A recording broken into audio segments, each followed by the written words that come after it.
بسم اللہ الرحمن الرحیم۔ السلام علیکم ورحمۃ اللہ وبرکاتہ۔ دوستو، آج کی ویڈیو میں بیان کروں گا سیرت حضرت فاطمہ رضی اللہ تعالی عنہ حصہ دوم۔ سامعین، حضرت فاطمہ رضی اللہ تعالی عنہ کی عمر مشہور روایت کے مطابق 29 سال کی تھی جب رسالت پناہ حضرت محمد صلی اللہ علیہ وآلہ وسلم نے رحلت فرمائی۔ حضرت فاطمہ رضی اللہ تعالی عنہ ان حضرت صلی اللہ علیہ وآلہ وسلم کی محبوب ترین اولاد میں سے تھیں اور اب صرف وہی باقی رہ گئی تھیں، اس لیے ان کو صدمہ بھی اوروں سے زیادہ ہوا۔ وفات سے پہلے ایک دن ان حضرت صلی اللہ علیہ وآلہ وسلم نے ان کو بلاوا بھیجا۔ تشریف لائیں تو ان سے کچھ کان میں باتیں کیں، وہ رونے لگی۔ پھر بلا کر کان میں کچھ کہا تو ہنس پڑی۔ حضرت عائشہ رضی اللہ تعالی عنہ نے دریافت کیا تو کہا، پہلی دفعہ آپ صلی اللہ علیہ وآلہ وسلم نے فرمایا کہ میں اسی مرض میں انتقال کروں گا۔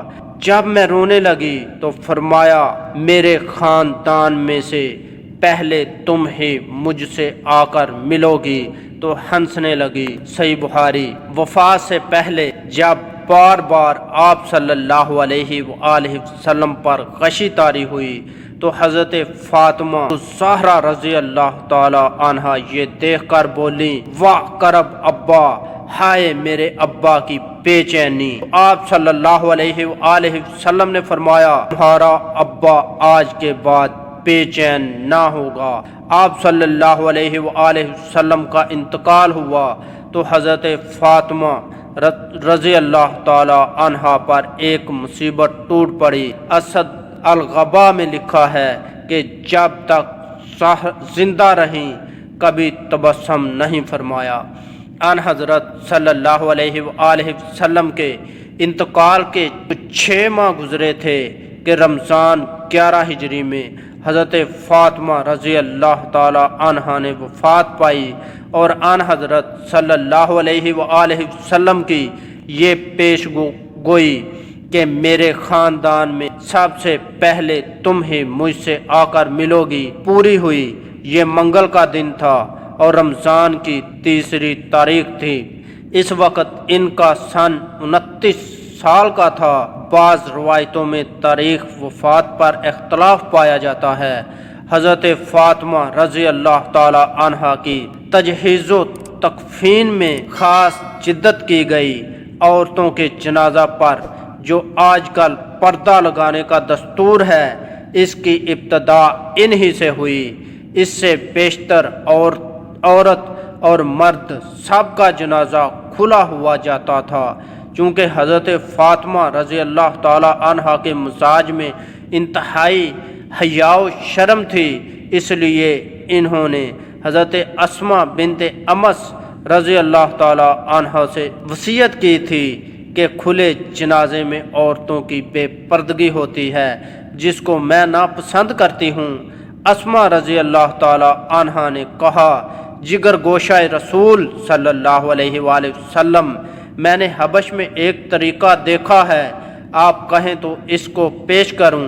یہ کہہ کر خرمے کی چند شاخیں منگوائی اور ان پر کپڑا تانا، جس سے پردہ کی صورت پیدا ہو گئی تھی۔